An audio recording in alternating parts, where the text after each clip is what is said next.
ایک دفعہ کا ذکر ہے کہ ایک چھوٹے سے گاؤں میں ایک خوبصورت لڑکا رہتا تھا جس کا نام عادل تھا۔ عادل نہ صرف ظاہری طور پر خوبصورت تھا بلکہ اس کا دل بھی بہت نرم اور سادہ تھا۔ گاؤں کے لوگ اس سے بہت محبت کرتے تھے کیونکہ وہ ہمیشہ دوسروں کی مدد کے لیے تیار رہتا تھا۔ عادل کے والدین غریب تھے لیکن وہ محنتی اور ایماندار لوگ تھے۔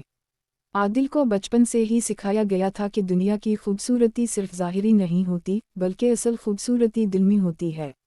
یہی وجہ تھی کہ وہ ہمیشہ دوسروں کے ساتھ ہمدردی اور محبت کا برتاؤ کرتا تھا۔ ایک دن گاؤں میں ایک مسافر آیا جو بہت بیمار اور کمزور تھا۔ لوگ اس کے قریب جانے سے ڈرتے تھے لیکن عادل نے اسے دیکھا اور فوراً اس کی مدد کے لیے آگے بڑھا۔ وہ اس مسافر کو اپنے گھر لے گیا، اس کی تیمارداری کی اور اس کا علاج کروایا۔ کچھ دن بعد مسافر بالکل ٹھیک ہو گیا اور عادل کا شکریہ ادا کیا۔ مسافر دراصل ایک بادشاہ تھا جو اپنی سلطنت سے بھاگ کر آیا تھا کیونکہ وہاں کے درباریوں نے اس کے خلاف سازش کی تھی۔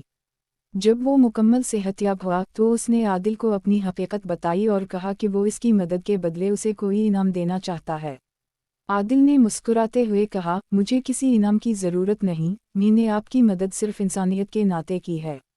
بادشاہ عادل کی باتوں سے بہت متاثر ہوا اور اسے اپنی سلطنت میں آنے کی دعوت دی۔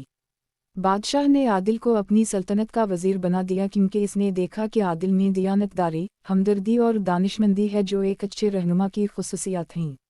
عادل نے بادشاہ کی سلطنت میں بہت سے اچھے کام کیے اور وہاں کے لوگوں کی زندگی بہتر بنا دی۔ وہ ہمیشہ یاد رکھتا تھا کہ انسان کی اصل خوبصورتی اس کے دل میں ہوتی ہے اور اسی وجہ سے وہ اپنی سادگی اور محبت سے لوگوں کے دل میں جگہ بناتا رہا۔